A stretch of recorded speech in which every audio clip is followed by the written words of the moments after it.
munsi umwe nagiye kurwarira mu bitaro hari iruhashya muri 95 ni mu bitaro. Umusirikare araza turaganira tugwiza urugwiro, arangije aranyema arabaza atari kubundi urubahe, ndareba mbura ahantu mvuga, nimubwira Gikongoro niyo yakoze jenoside, nimubwira Imaraba aho none ni urundi rwego, kandi icyo gihe jenoside yasanze ndi hariya mu Rusuma Imaraba. Mbura aho mvuga ndamurarangiza ndamubwira ngo ni hariya ngo hakurya kijya kibugose noya ati ni hariya ni hakurya hirya ku atinya ni cyose numva imisozi yose arayizi noya ati none se ni ngezeho ndavuga ntiwumva ubwo rero yasanye imbunda yegeka iruhande rwanjye kandi aho nari ryane ndamubwira nini yakurya n'ukagomani yari Rusumo yaratari inkuru yaratangiye kumbwira, arangije aramaze ngo Imara, arongera asubiramo ngo Imara, arongera asubiramo ngo gatatu ngo Imara, ngo Imara abandi mwakoze byiza. Arangije ahita afata imbunda nta no kumusezeraho ahita agenda. Kwitwa Abanyamara, kwitwa Abanyagikongo, kwitwa Abahutu, kwitwa Abatutsi ni ikibazo, ariko Yesu abirebye aravuga ngo unesha nzamuha izina rishya ritazwi n'umuntu wese keretse urihawe, kandi iryo zina rizakunezeza, rizanezeza, nta pfunwe rizagutera, ntabwo ryakoze jenoside, oya ni izina rishya. Haleluya, nzamuha izina rishya. Uriya Yesu ni umukozi w'umuhanga cyane, kugira ngo ukunde ukore noneho nta mpungenge ufite. Hanyuma arangije icya kane avuga ngo imyenda, unesha niwe uzambikwa imyenda yera. Myambarire nayo ni hatari, abantu barambaye bagezeho uburyo bambara nagasatura kumva ntibihagije, akongera kumva wa agashyira bwa bundi bufunga atambuka yakinyaga kumva ntibihagije, kadodesha ikote rikaba rivuye ku isoko. Nagiye ndeba mode zanze imyenda zagiye zaduka, menye ubwenge. Twambaraga amapate afite 32 mu nda, waba utambaye ipate uri umusore nubona ugusomya ku icupa, ubu uzayambara urebe aho unyura. Izi twambara twazitaga agacupa, iyo wayambaraga barabati yambaye agacupa, aya makote bahitaga abakozi. Noneho rero imyenda igenda iyindi, uriya n'iyindi izagenda igaruka ku isoko, bigaruka bisimburana. Hanyuma abantu bakambara bageza bikabayobera, umuntu akagenda ukarwana intambara, ugahingira amafaranga, nanjye nzajya kugura kaga kote kagezweho. Abandi Kigali barabanje bararyambara bihereza Muhanga, baza Abanyagasarenda n'abandi bajya gucuruza babizi barambara, barangije nawe urimo urarwana ntazi ifaranga ufite, ubundi rero ukakazanya ugakora iyo bwaba ukagira gute, ukabonye amafaranga ukagenda ukirukanka ukarigura, warigura wazahura na mugenzi wawe ngo yatese ukwe nibiye ugura kakakota tekaya tikangakati atigakoze ati byo yambaye ku isoko kera tese niwamenye ibyaba yarazi ko ku cyumweru azaza mu rusengero yabaheje, none ngo byavuye ku isoko agatekereza uko yavunitse, uko yarushye, ahiga amafaranga, ariko byavuye ku isoko. Yesu aravuga ngo unesha nzamuha kwambara imyenda yera. Haleluya, amen. Yambare yikwize, Jambo ry'Imana tubwira ngo munezerwe muyihimbaze kuko ubwo umwana w'intama usohoye kandi umugeni we akwambara imyenda y'igiciro myiza kandi iyo myenda ni imirimo yo gukiranuka y'abera. Hanyuma ikindi yavuzeho ni ugukomera. Unesha nzamugira inkingi yo mu rusengero rwanjye. Ibi ni ibintu abantu mu buzima ugiye ugakurikira ukareba usanga ari ibintu bigoye abantu. Ibintu byo kurya bigoye abantu, ibintu byo kurwana n'urupfu nk'izo za mituweli, ng'iby'ibiki, ng'iby'ubwishingizi. Ugasanga umuntu abati fata ubwishingizi ndebe ndamutse ndwaye byagenda gutya byagenda gutya byagenda gutya. Ko ntawe ugati fata ubwishingizi kuri Yesu. Yesu arahagije. Ko biragoye.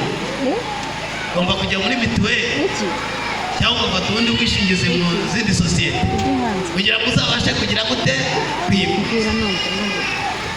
Hanyuma noneho rero nyuma yo kwivuza kugira ngo utazapfa ukahabwa izina rishya amazina twavuze. Hanyuma noneho rero ukazambara ukanakomera imbere y'Imana kuko abantu bose bashaka gukomera. Buriya ibintu byose dukora usanga abantu bashaka gukomera. Ariko unesha nzamugira inkingi yo mu rusengero rw'Imana yanjye. Imana izamuha gukomera, Imana igushyigikire, Imana ibane nawe nunesha. Hanyuma ayo magambo twarimo tuvuga nabonye hari abandika basomye Ibyahishuwe ubundi igice cya kabiri. Aje nsome hamwe soze Ibyahishuwe igice cya kabiri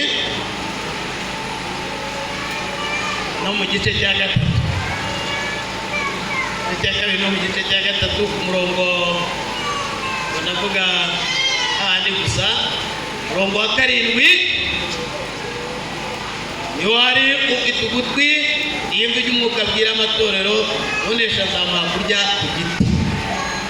Murongo wa 11 ufite ugutwi niyumva iby'umwuka abwira amatorero unesha ntacyo azatwarwa urupfu rwa kabiri.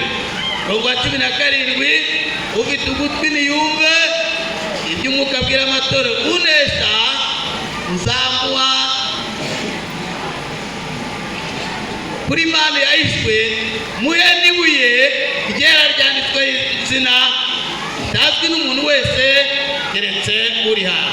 Hanyuma no ku murongo wa 5 w'igice cya gatatu ufite ugutwi unesha niwe uzambikwa imyenda yera. Hanyuma no ku murongo wa 12. Hanyuma rero kadusome dusoza. Nashatse kugira ngo duheruke ingororano ikomeye cyane Yesu yavuze. Dusoma mu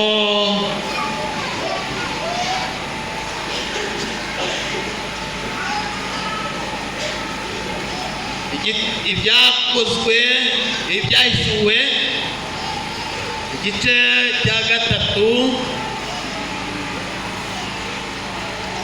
murongo wa 5. Aho ngaho n'ubundi ngira ngo dusome dusoreze.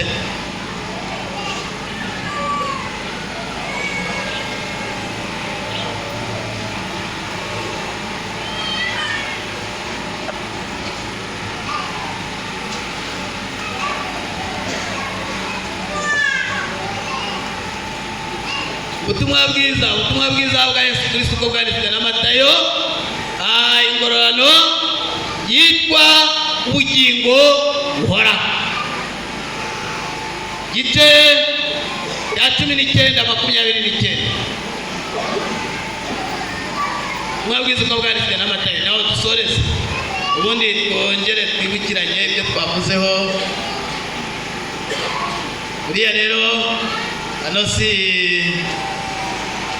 simaheruka biragoye kwigisha abantu utazi ibyo bakunda. Abakunda ko yitemberamo gutera hejuru uvuga haleluya nyinshi. Hari n'abakunda ko yigisha utuje, buriya abantu bakunda ibintu bigiye bitandukanye. Kandi n'abasore nk'aba ba Emile baba basibuka ibintu bishyushye bimeze neza imbaraga bafite. Buriya ariko natwe twasimbuka gakeya bya gisaza, ariko ndashatse kugira ngo twumve aya magambo. Hanyuma 19 murongo wa 29 handitse aya magambo avuga ngo umuntu wese wasize urugo cyangwa bene se cyangwa bashiki be cyangwa se cyangwa nyina cyangwa abana cyangwa amasambu kubw'izina ryanjye. Aha ni icyitondero.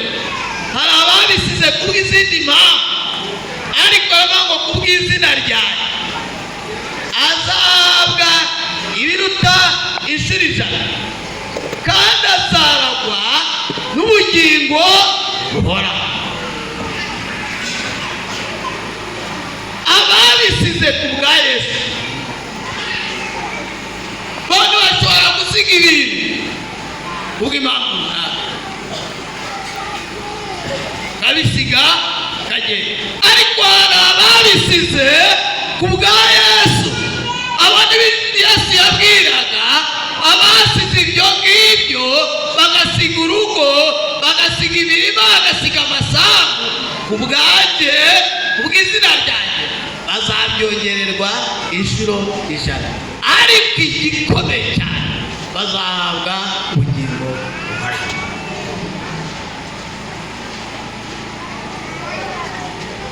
Hari uwambwira ati ndagenda mpite bisiga uyu munsi.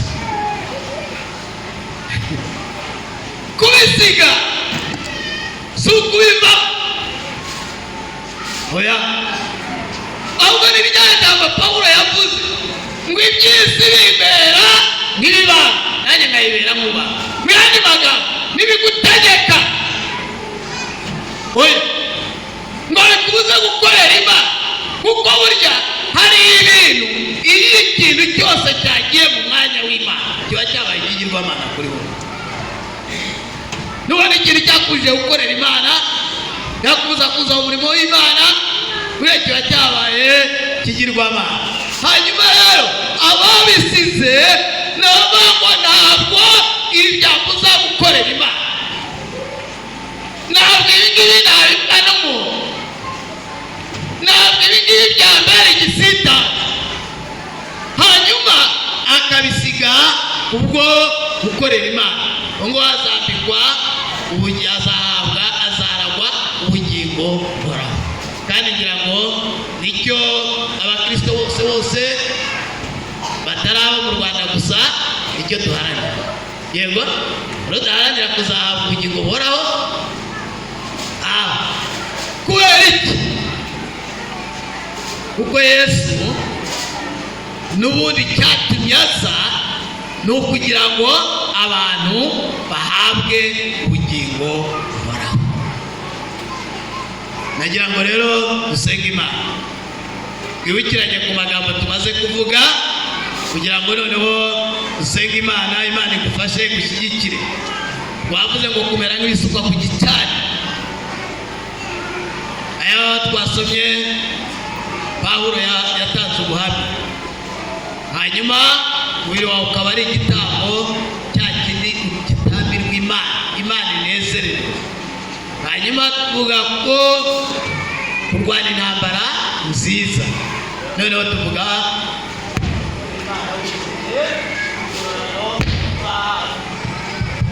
wizeye ingororano uzahabwa. Hanyuma tuvuga rero kuri izi ngororano. Noneho rero nk'abakozi b'Imana, Imana yahamagaye, hari n'abandi uyu munsi bagiye guhabwa inshingano gukorera Imana, hari n'abandi izahamagara. Ku ijambo ry'Imana yatubwira ngo isezerano ni iryayo, n'abana bayo n'abari kure bose bazahamagarwa n'Umwami Imana. Twebwe dutangiriye umurimo no gutekereza ko ibintu bizagera ntabwo twabitekereza, ariko iyo ureba ukagera n'ahandi ukaninjira aba pasiteri kandi dufite paruwasi imwe ya Matyazo, mwarimu imwe